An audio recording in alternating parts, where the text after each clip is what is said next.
अल्पवयीन मुलीवरील विनयभंग व अत्याचार प्रकरणात दोषी ठरलेले आरोपी जिल्हा न्यायाधीश 1 तथा अतिरिक्त सत्र न्यायाधीश अमळनेर सी.व्ही. पाटील यांनी 5 वर्ष सक्त मजुरी व 5,500 रुपयांच्या दंडाची शिक्षा सुनावली। दंड न भरल्यास आरोपीस 6 महिने साध्या कारावासाची शिक्षा भोगावी लागणार आहे। प्राप्त माहितीनुसार चोपडा शहर पोलीस ठाण्यात दाखल गुन्हा रजिस्ट्रेशन क्रमांक 385/2024 व विशेष प्रकरण क्रमांक 50/2024 मध्ये न्यायालयाने हा महत्त्वपूर्ण निकाल दिला आहे।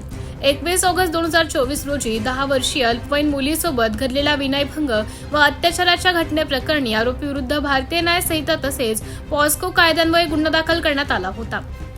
सुनावणी दरम्यान सादर करण्यात आलेल्या पुरावे व साक्षीदारांच्या जबाबांच्या आधारे न्यायालयाने आरोपी दोषी असल्याचं सिद्ध मानले। त्यानुसार भारतीय न्याय संहिता व पॉस्को कायद्यातील संबंधित कलमांखाली आरोपीस 5 वर्ष सक्त मजुरीची शिक्षा सुनावण्यात आली।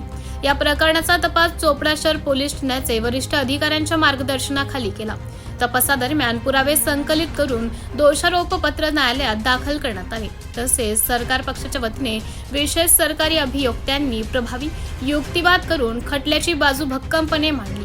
या निकालामुळे अल्पवयीन मुलावरील लैंगिक अत्याचाराच्या गुन्ह्यांबाबत कठोर संदेश गेला असून अशा गुन्ह्यांवर आळा बसण्यास मदत होणार असल्याची प्रतिक्रिया व्यक्त होत आहे। तसेच बालकांच्या सुरक्षिततेबाबत समाजाचा विश्वास अधिक दृढ झाल्याचंही मत व्यक्त केलं जात आहे।